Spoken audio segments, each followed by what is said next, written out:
This right here is my 1993 RX-7 with a Veilside body kit on it. We built this car about 2 years ago, and to be completely honest, it just sits. You guys see it in the back of the videos, you guys see it sometimes in my garage, but the honest truth is I don't drive this car that much, and that's because I've always had a plan with this car, and the plan has taken literally 15 months to pull together, and we're finally a week away from going live with it. But before we do the full makeover on this car, I want to give it one last overview. I want to go drive it one last time to remember it in this beauty, because this is actually the best RX-7 I've ever owned, and let me explain why.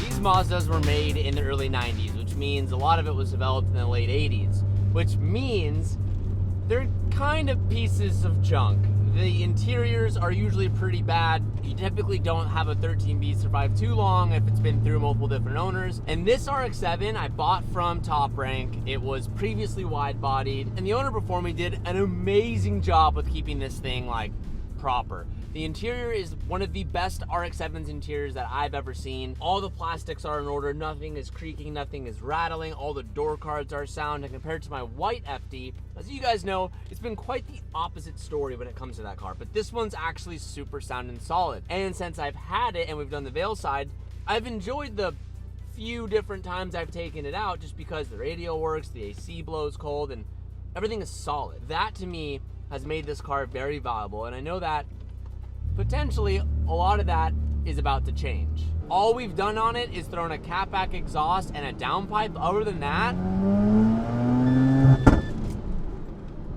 it rips.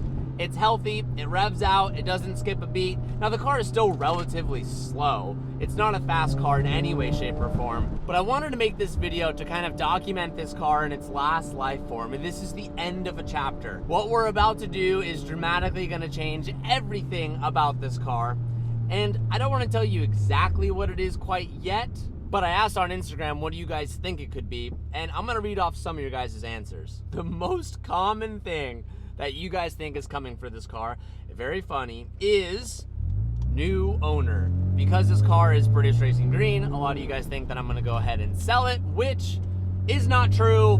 I've only sold one car. No, I've sold 2 cars in the BRG setup, but my M4 and my Veilside have been in our ownership for years now. It is not getting a new owner.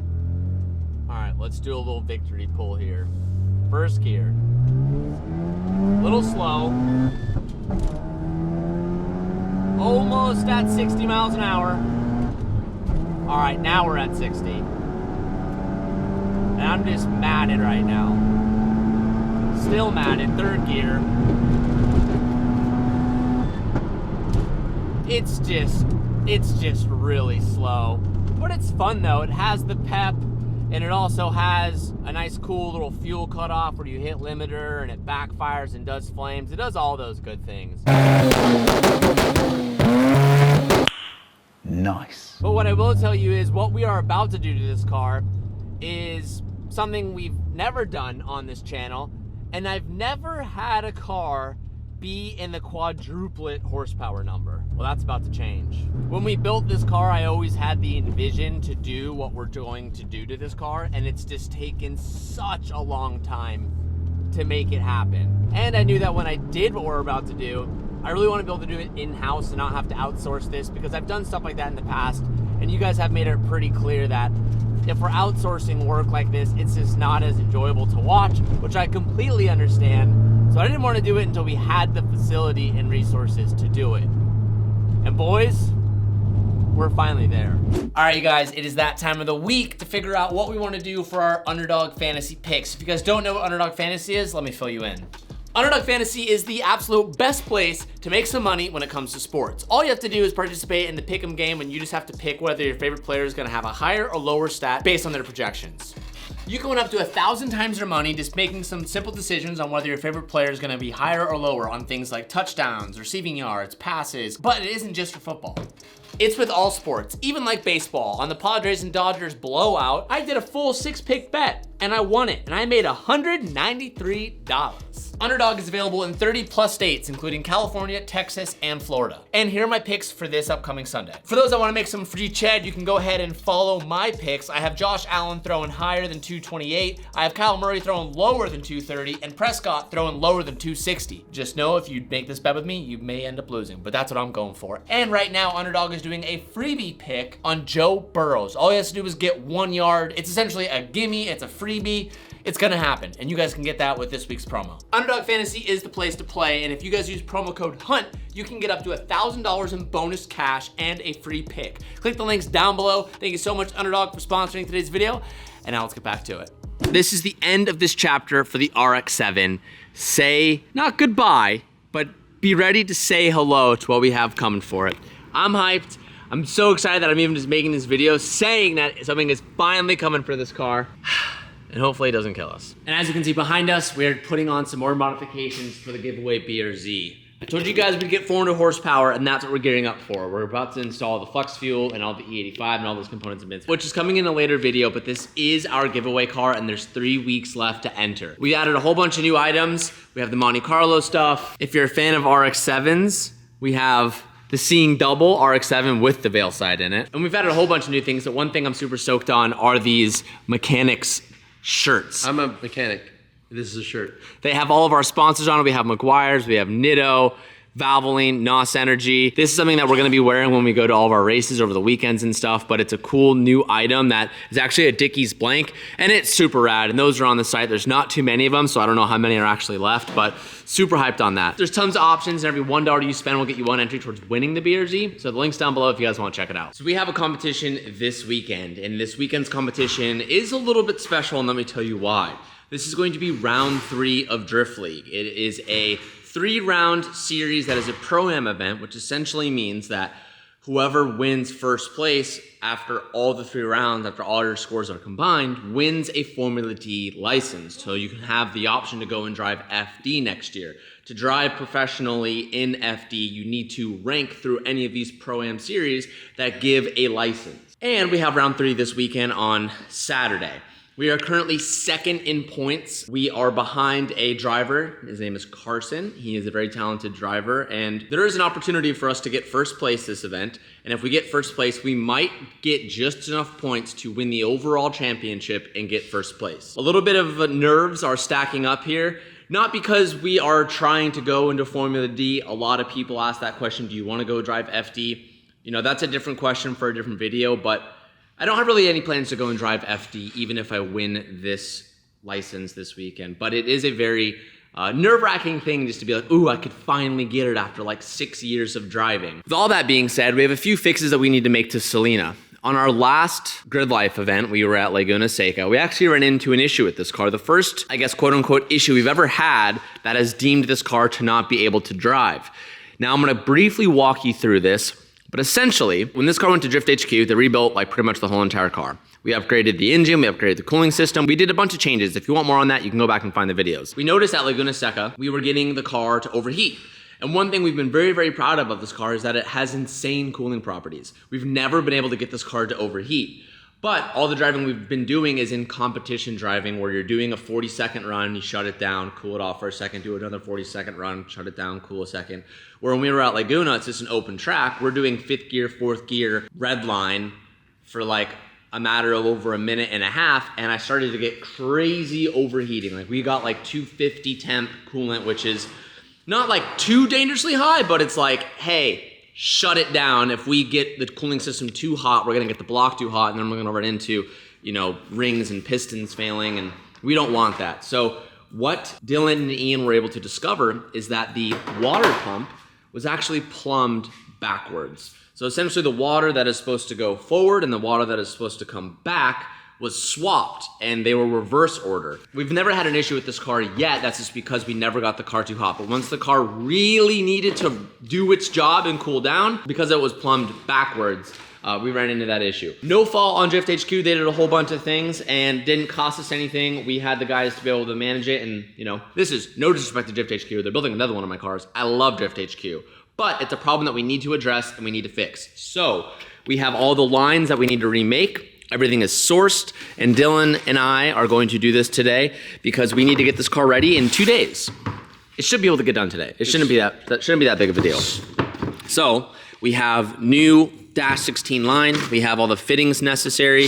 We have some hot rod sleeve we're gonna do, and we pretty much just need to remake these lines with different lengths so it is proper when we flip it, if that makes sense.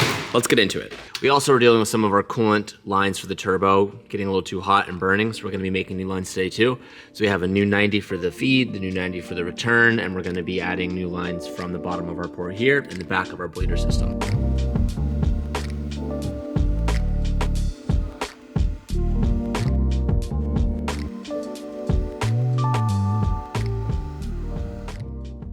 If anyone has ever tried to figure out how to drain all the, if anyone wants to know how to drain fuel from your BRZ without having to disassemble, oh my God. Oh my God. We're draining all the 91 out so we can fill with the 85, but we don't want to, holy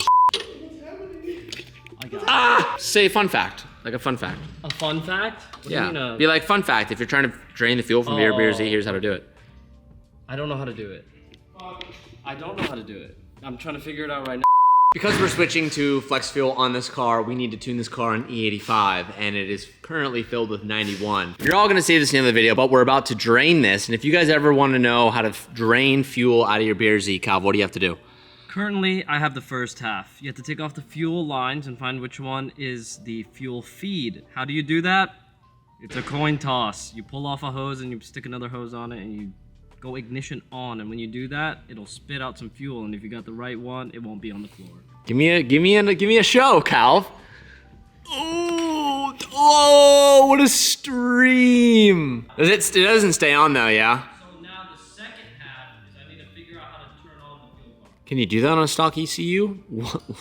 Stay tuned. Oh. Or you could just do that probably 2,000 times and you could drain enough fuel.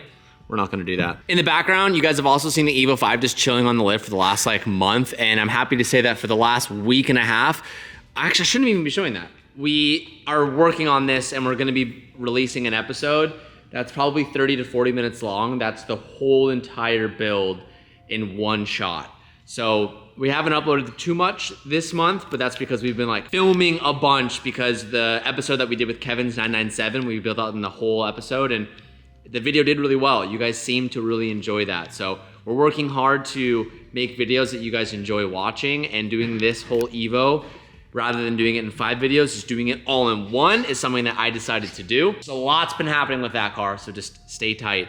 Hopefully next week we should have the whole entire build episode done and released out for you guys. Okay, part 2, I found it. It's apparently labeled C-open. Why would it be labeled C-open? I don't know. But I'm jumping the pump. This is what you call jumping the pump. That's sick. Hot wiring the fuel pump. So we'll do this until we fill up all of this. There's probably like 8 or so gallons, so we'll probably need a spare one. So here's a caveat with this. If you're not planning on replacing the fuel pump like we are, you run the risk of burning the fuel pump out. Oh, well, so I guess that's definitely something to note. We're gonna be installing a new fuel pump so it can give us more fuel for when we do E85, but good point, Calf. That's why I'm every once in a while letting it cool off. Oh, so you're just not running it and burning it. I understand. Another thing we're gonna be adding to the 350 today is an intercooler fan. Intercooler fan. Probably when you hear that, you're like, why does your intercooler need a fan when it's air cooled? What's the point of that? Well, Ian is here wiring all the stuff up. Again, Ian's always intermittently surprising us in videos, but Ian wired the whole entire 350 and he redid a lot of the work on this car. And Ian's been in the racing world for so many years, I don't even know. But he's learned a lot along the way, and one thing that we saw the last time we did a track day was that our IATs, Ian said, got to like 190. Yeah. And I just asked Ian off camera, I'm like, okay, so what are we gonna be monitoring to know when we need to push air through the intercooler? And he was like, yeah, just IATs. Anything above 150, 160, you could assume that you're gonna be pulling some power just based on what we have loaded on the car. So we're gonna be adding a big Spall fan to sit right here in the front. It's one of those things that we don't need it. We could drive this car and compete with it and it will be completely fine. But we collectively with Drift Drift HQ and within this house and with Ian here, we've been trying to build this car to be the absolute best car it physically can be. And that's adding on a whole bunch of other things that I've never had before. And adding on a fan just to keep our IATs below that 150, 160 mark is like a level of what I never thought this car would ever be. So it's very cool. I'm very proud of this car and I'm stoked that Ian wired all the stuff up for us. We're gonna install it today as well. Ian also is on quite a few other competitive teams, whether it be for FD or off-road racing, some things that we worked on together. And one of the ones that he has worked on prior, I mean, never again, actually caused almost a motor to go because of IATs. So, yeah, so that's one thing that when Ian and I talked about that, he was like, definitely want to get that on there. Yeah, because they didn't have fans, and he's like, all right, we wired fans, but it was a little too late. Not his fault at all, but he was trying to remedy an issue instead of super cool. So what I haven't shown you guys is Dylan and I finished all of the lines. So we have the coolant lines here and here. Oil feed line has also been made. We just need to make one more line for the flex fuel sensor. That needs to go to our regulator, and then we're just gonna add our fan, and then we're gonna make our Dash 16. So a lot of busy stuff going on today, but it's exciting stuff. It's all things that I really wanted to do for this car and get it ready for racing, so super hyped. So unfortunately, my camera stopped recording audio, so I'm just gonna voice over. I recently picked up some Sunoco race fuel. Typically, when I go to the track, I always will go to a pump and get E85 from a California pump. And we have good ethanol content here. It usually has a percentage of about 82, but this is straight E85. So I wanted to show you guys this, and I'll give you guys updates when I start using it to see if I notice any performance gains on it, but really hyped on the Sunoco fuel. Once I transferred over to our fuel, we went ahead and did an oil change on Selena, just a mandatory Valvoline oil change with a new K&N filter to get it ready for this weekend. Ian was also finishing up the last few lines, and I thought this cut was super sketchy and funny. The boys have way too much trust in each other. And then we went ahead to install the intercooler fan, and I was just documenting how easy it was. It's literally just putting a plastic zip tie essentially through the intercooler fins, and everything is mounted. And I'm really excited to see how this operates this weekend when we're at the racetrack. And I was just showing you guys how good it looked, and some of you might love it, some of you might hate it, but we tested our wiring for it, and the fan spins when we turn it on. It's not on right now, but everything was working, and I'm super hyped about it. So car is ready to rip, and wish me good luck this Saturday because we might win an FD license. I want to give a special shout out to everyone who has picked something up for the BRZ giveaway. There has been crazy support, and I've been working really hard on it, and it's really cool to see like both sides of the shop all come together. I never thought I'd be in this position. If you've been watching for the past 10 years or 5 years or a few years, you'll see it's been a pretty crazy transition, and I'm just super thankful for that. So I want to give a couple shout outs to some orders that we have coming out. We have Giovanni Rangel from Texas, Channelview. You got a Monte Carlo sweatshirt and the GTR key as a t-shirt. We have Jose Rodriguez from Georgia, Riverdale, Georgia. He has a Racing Crest tee and the RX-7 white tee. Love the RX-7 stuff. And we have No Ballin. Is that your real name? No Ballin. From Kirkland, if that's your real name, that's sick. No Ballin. From Kirkland, Washington. Monte Carlo sweatshirt and the Seeing Double RX-7 t-shirt. We have a rather large order here from Jethro Ray De Leon. I hope I didn't butcher that. He is from California. We have Seeing Double t-shirt. He has the new tote bag, the Monte Carlo air freshener, the beanie, and some stickers. We have another one here ready to go. Alexander Clifton from Plano, Texas. Monte Carlo, oh no, I'm sorry, not Monte Carlo. Racing Crest sweatshirt and Seeing Double t-shirt. I'm gonna try and read a few more names out, so if you're watching this, you guys love it. Jessica Sanchez. Shout out to you, Jessica Sanchez. Sweatshirts and some t-shirts. We have another one. Manuel Salcido from Salt Lake City, Utah. Tons of support from you guys. We have about 3 more weeks left on the giveaway, and we're gonna be picking out the winner literally right before SEMA. We're gonna be calling one of you guys to come fly out here, take delivery of the BRZ, meet me and all the guys, do a matching BRZ photo shoot, and get you on your way with your new car. Thank you guys so much for watching this video. We have another video coming in a day or two, and then we're releasing absolute mayhem with the RX-7 build. Finally, I'll give you guys an update. The 1965 Mustang that has been gone for 6-8 months. That car is finally coming back, and it's painted, and we have like 2 weeks to get that car ready for its debut at SEMA this year. Plus the Evo build, plus a big video for the C6. Tons of stuff, so stay tuned. Thank you guys for watching, and I'll see you in the next one.